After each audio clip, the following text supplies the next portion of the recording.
কোরআনের সাথে যারা, তারা জাহান্নামে যাবে না জান্নাতে যাবে? এ কথা আমার না আল্লাহর? আল্লাহ। আল্লাহ তাআলা নিজেই বলেছেন, ফামান তাবিআ হুদায়া ফালা খাউফুন আলাইহিম ওয়ালা হুম ইয়াহজানুন। যারাই কোরআনের অনুসরণ করবে, ইত্তেবা করবে হেদায়েতের, তাদের জন্য কোনো ভয় নাই, আখিরাতে কোনো দুশ্চিন্তাও নাই। সুবহানাল্লাহ।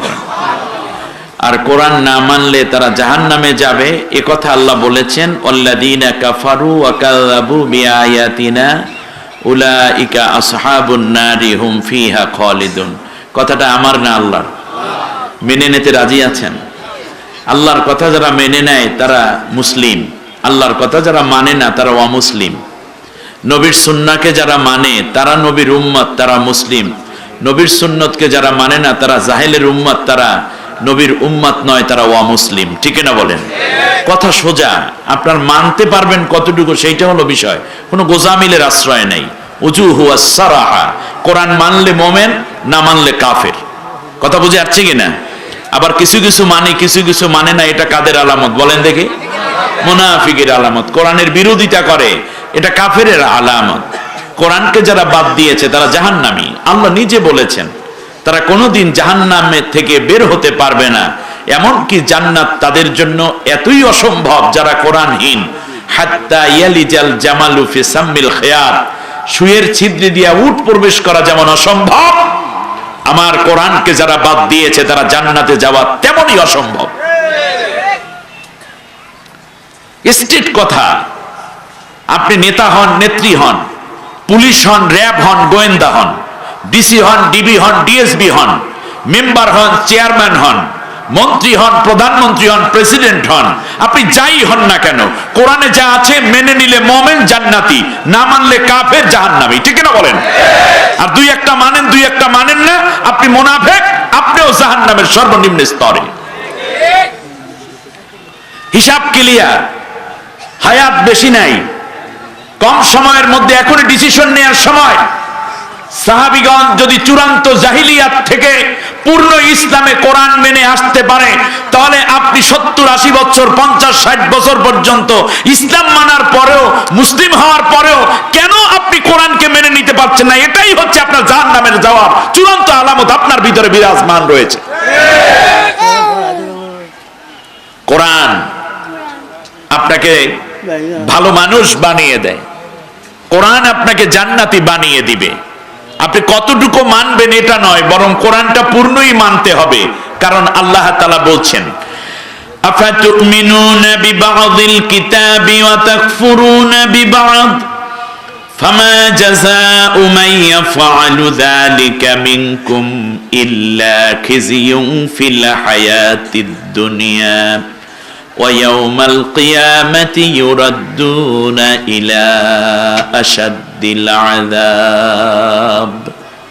তোমরা কি কোরআনের কিছু কিছু আয়াত মানো, নামাজ মানো, রোজা মানো, মাঝে মাঝে হজও করতে যাও, যাকাতও কিছু কিছু দাও, উমরাও করতে যাও, আবার নির্বাচন আসলে মাথায় টুপি পরো, মানুষদেরকে নিয়ে নামাজেও দাঁড়াতে তোমাদেরকে দেখা যায়, কিন্তু যখন পার্লামেন্ট গঠন করো, যখন তোমরা আইন ও কানুন রচনা করো, তখন আমি আল্লাহকে বাদ দিয়ে কুফরি মতবাদকে গ্রহণ করো। তোমরা কি এই রকম নাকি? কিছু মানো আর কিছু মানো না? তাহলে মনে রাখো, ফামা জাযাউ মান ইয়াফআলু যালিকা মিনকুম, তোমাদের মধ্যে যারা এই রকম থাকবে, ইল্লা খিজিয়ুন ফিল হায়াতিদ দুনিয়া, তোমাদের দুনিয়ার জীবনে কিছু লোভ লালসা চাকচিক্যতা থাকলেও চরম লাঞ্ছনা তোমাদের জন্য অপেক্ষা করবে এই দুনিয়ায়। মানুষ থুতু ফেলবে, রাস্তা দিয়ে হেঁটে গেলে মানুষ পারলে জুতা পেটা করে তোমাদেরকে রাস্তার বাইরে বের করবে। তোমাদের ছবিগুলো দেখে মানুষ জুতা দিয়ে পেটাবে, মানুষ তোমাদের উপর লানত করবে, বহির্বিশ্ব তোমাদেরকে ঘৃণা করবে। খিজিয়ুন ফিল হায়াতিদ দুনিয়া, এটা দুনিয়ার লাঞ্ছনা। হেঁটে গেলে মানুষে চোর বলে ডাকবে তোমাদেরকে। এরপরে ওয়ায়াউমাল কিয়ামাতি ইউরাদ্দুনা ইলা আশাদ্দিল আযাব, আর পরকালে তোমাদেরকে চূড়ান্ত জাহান্নামের দিকে তাড়িয়ে নিয়ে যাওয়া হবে, যেখান থেকে কোনোদিন তোমরা আর বের হতে পারবে না, তোমরা হবে চিরস্থায়ী জাহান্নামী। বলেন নাউজুবিল্লাহ। হিসাব ক্লিয়ার। আপনি কতটুকু মেনে নিবেন সেই সিদ্ধান্ত নেয়ার দায়িত্ব আপনার। কাউকে ডেকে এনে ইসলাম বুঝিয়ে দেওয়ার দায়িত্ব জোর করে নবীদের উপরেও ছিল না, আমাদের উপরেও নাই। এই চমৎকার আয়োজন আপনি কতটুকু নিতে পারবেন সেটা আপনার ব্যাপার। আমার সাথে সবাই পড়েন, আউযু বিল্লাহি মিনাশ শাইতানির রাজিম, বিসমিল্লাহির রাহমানির রাহিম, ইন্নাল্লাহা ওয়া মালাইকাতাহু ইউসাল্লুনা আলান নাবিয়্যি ইয়া আইয়ুহাল্লাযীনা আমানু সাল্লু আলাইহি ওয়া সাল্লিমু তাসলিমা, আল্লাহুম্মা সাল্লি আলা মুহাম্মাদ ওয়া আলা আলি মুহাম্মাদ কামা সাল্লাইতা আলা ইব্রাহিম ওয়া আলা আলি ইব্রাহিম ইন্নাকা হামিদুম মাজিদ। তমসায় ঘেরা ছিল এ নিখিল জাহান, মানেনি ধরায় কেহ আল্লাহর বিধান। এলে নব আবতাব কাটিল আধার, প্রভাত পাপিয়া কুল উঠিল গাহি বালাগাল।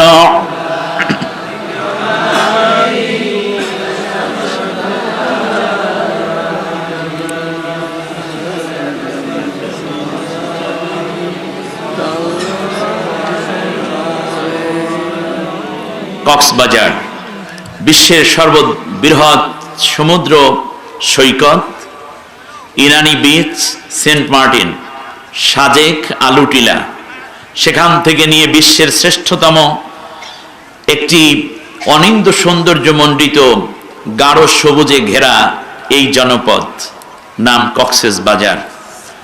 সমুদ্র সৈকতের পাশেই রয়েছে পাহাড় দাঁড়িয়ে, উত্তাল তরঙ্গমালা যেমন প্রতিনিয়ত সমুদ্র তটকে বিধৌত করে স্বচ্ছ এবং পবিত্র করে রাখছে, তার পাশাপাশি ঝর্ণা ধারার ছলছল ছন্দ যে কোনো ভ্রমণ পিপাসুকে কাছে টানে অনিবার। এই কক্সবাজারেরই পেকুয়ায় আল ইখওয়ান ইসলামী যুব কল্যাণ পরিষদের উদ্যোগে উত্তর মেহেরনামা তাফসির ময়দানে ৩৬তম আল্লাহর কোরআনের তাফসিরুল মাহফিল। অধিবেশনটি খুবই বরকতময়, তার কারণ রাসূল সাল্লাল্লাহু আলাইহি ওয়াসাল্লাম বলেছেন দিন এবং রাতের দুটি বরকতময় সময় রয়েছে। একটি সময় হচ্ছে আসরের পর থেকে মাগরিব পর্যন্ত, এই সময়টি খুবই বরকতময় এবং বেশি সওয়াবপূর্ণ, বেশি তাৎপর্যপূর্ণ এবং আল্লাহর কাছে সবচেয়ে বেশি প্রিয় টাইম। সুবহানাল্লাহ বলেন, প্রিয় সময়। আর একটি হচ্ছে ফজরের আজান থেকে নিয়ে ফজরের ফরজ নামাজ শুরু হওয়ার আগ পর্যন্ত। দিনের শুরুটা ওইভাবে, দিনের শেষটা হয় এইভাবে। আর রাতের শেষ প্রহরও আল্লাহর কাছে খুব প্রিয়, যখন তাহাজ্জুদের ওয়াক্ত হয়ে যায়। আমরা একটি প্রিয় সময় আল্লাহর প্রিয় কালাম নিয়ে প্রিয় বান্দাদের আয়োজনে প্রিয় হওয়ার জন্য বসে গেছি। সবাই পড়ি আলহামদুলিল্লাহ। মোহতারাম মুকাররম সাহেব সদর, মাজলুম আলিমি দিন, বয়সের ভারে নুয়ে পড়া এক মানুষ, তিনবার দুর্নীতি মুক্ত সর্বোচ্চ আন্তরিকতার সাথে সেবা দিয়ে এই অঞ্চলের বারবাকিয়া ইউনিয়নে তিনবার মানুষের হৃদয়ে জায়গা করে নেয়া এক চেয়ারম্যানের নাম। আর এক মাজলুম আলেম, যাকে জেলে 13টা বছর পর্যন্ত বিনে অপরাধে আটকে রাখা হয়েছিল। জেল থেকে বের করার পরে হয়তোবা 3-4 ঘন্টার মধ্যেই পৃথিবী থেকে আল্লাহ তাকে নিয়ে গেছেন। মানুষের হৃদয়ের মধ্যে আল্লামার নাম এবং কোরআনের পাখির মায়া গভীর ভাবে ন্যূনতম 100 বছর এই জাতি লালন করবে ভালোবেসে, ঠিক কিনা বলেন? সেই ভালোবাসার তাকিদে যখন তারা আর নিজেদেরকে সামলাতে পারেনি, জানাজাটা পর্যন্ত পড়তে দেয়া হচ্ছে না, সেই মুহূর্তে গায়েবানা জানাজা পড়েছেন। গায়েবানা জানাজা শরিয়া সম্মত একটি আমল। আল্লাহর কোরআনের পাগলরা, আলেমকে ভালোবাসার মানুষরা এই জানাজায় শামিল হয়েছেন, কেউ ইমামতি করেছেন। এই জানাজা পড়ার অপরাধে 3 মাস জেলের প্রকোষ্ঠে এই মাজলুম আলেমকে আটকে রাখা হয়েছে। এই জাতিকে কিভাবে ঘৃণা করা যায়? কিন্তু মনে রাখতে হবে, ভালোবাসা কোনোদিন জেলের মধ্যে আটকে রাখা যায় না, ভালোবাসা শিকল দিয়ে বেঁধে রাখা যায় না। ভালোবাসা তৈরি হয় আল্লাহর পক্ষ থেকে, আর ভালোবাসা লেগে থাকে হৃদয়ের মধ্যে। একটি হাদিস দিয়ে আমি আজকের কথা বলি। নবীজি সাল্লাল্লাহু আলাইহি ওয়াসাল্লাম বলেছেন, যখন আল্লাহ তাআলা কাউকে ভালোবাসেন তখন জিবরিল আলাইহিস সালামকে ডেকে বলেন, জিবরাইল, অমুকের পুত্র অমুক যে অমুক এলাকায় বাস করে, তাকে আমি আল্লাহ ভালোবাসি, তুমিও ভালোবাসা শুরু করে দাও। তা ভালোবাসা কোন জায়গা থেকে? জমিন থেকে না উপর থেকে? উপর থেকে। জিবরিল আলাইহিস সালাম সমস্ত ফেরেশতাকে ডাকেন, ডেকে বলেন, অমুকের পুত্র অমুককে আল্লাহ ভালোবাসেন, আমি ভালোবাসি, তোমরাও ভালোবাসা শুরু করে দাও। ফেরেশতারা ভালোবাসে এবং প্রত্যেক মানুষের কানে কানে এসে বলা শুরু করে দেয় যে, শোনো, অমুকের পুত্র অমুককে আল্লাহ ভালোবাসেন, জিবরিল আলাইহিস সালাম ভালোবাসেন, আমরা ফেরেশতারা ভালোবাসি, তোমরাও সবাই ভালোবাসা শুরু করে দাও।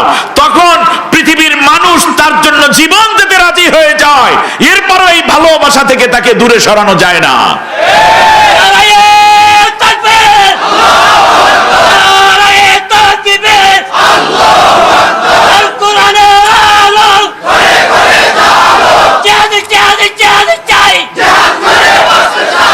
সম্মানিত ভাইয়েরা, সময়ের ব্যবধান অনেক বেশি হয়ে গেছে। আজকের এই মাহফিলে এমন একজন মাজলুম আলেম আমার পাশে, আরে আমার কলিজার টুকরা, আমার মাথার তাজ, লাখো আলেমের ওস্তাদ, এই মানুষগুলোকে জাতীয় পর্যায়ে শ্রেষ্ঠ চেয়ারম্যানের পুরস্কার দেওয়ার কথা ছিল, ঠিক কিনা বলেন?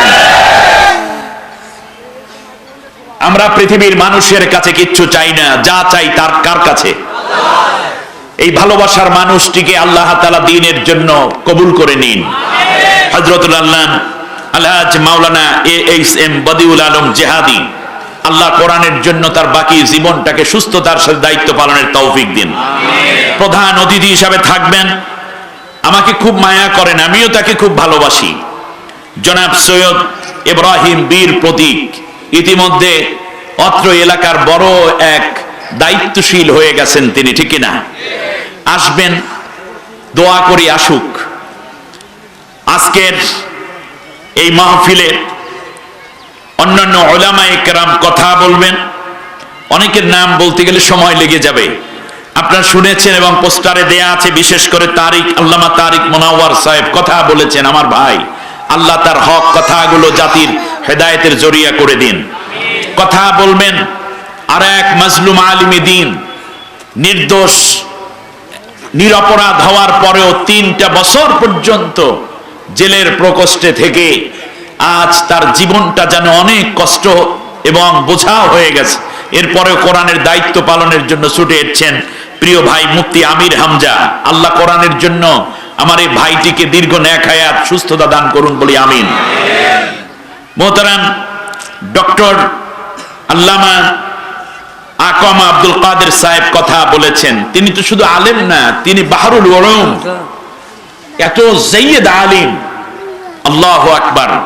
দুনিয়া আল্লাহ রেখেছেন এই চট্টগ্রামে 4টি ভাষার উপরে পূর্ণ দক্ষতা, বাংলা, ইংরেজি, উর্দু এবং আরবি। আল্লাহু আকবার। 4টা ভাষায় সমানে কথা বলতে পারেন, লিখতে পারেন, তিনি মানুষকে বোঝাতে পারেন। কথা বলবেন আব্দুল কাদের জিহাদি, নুরুজ্জামান নওমানি, এরপরে মনোয়ার হোসেন মমিন এবং শফিউল আলম জিহাদি সাহেব কথা বলে গেছেন। অন্যান্য ওলামায়ে কেরামদের পাশে বসা আছেন আর একজন সফল চেয়ারম্যান, সাবেক চেয়ারম্যান মোহাম্মদ আরিফ বিল্লাহ হযরতুল আল্লাহ। আল্লাহ কোরআনের জন্য ভাইকে কবুল করুন, বলেন আমিন।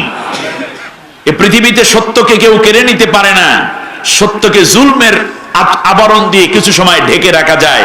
সূর্যকে কিছু সময়ের জন্য মেঘ আড়াল করতে পারে, কিন্তু সূর্যকে মেরে ফেলতে পারে না, ঠিক না বলেন? ওই সূর্যের তাপে এক সময় মেঘ গলে গলে বৃষ্টিতে পরিণত হয়, আর একদিন সূর্য তার মুস্কি হাসি যেমন করে গোটা বিশ্বকে আলোকিত করে। আজকে জাহিলিয়াত, অন্যায় জুলুমের অত্যাচারের যে আস্ফালন ফেলা হয়েছে এই জাতির উপরে, এই কালো মেঘটা কেটে যাবে। ইসলামের চূড়ান্ত সূর্য, সত্য সূর্য, আল্লাহর কোরআনের আলো নিয়ে আগামীকালকে সূর্য ওঠা যেমন অবধারিত, আগামী দিনগুলোতে আল্লাহর কোরআনের বিজয় আসবে, এটাই চিরন্তন সত্য, ঠিক কিনা বলেন? যা আল হাক্কু ওয়া যাহাকাল বাতিল ইন্নাল বাতিলা কানা যাহুকা। সব দিক বিবেচনায় অন্যান্য উলামায়ে কেরাম, প্রাণ প্রিয় যুবক ভাইয়েরা, পর্দার অন্তরালের সম্মানিতা মা বোন, অন্যান্য ধর্মাবলম্বী ভাই বোনদেরকে আন্তরিক মোবারকবাদ।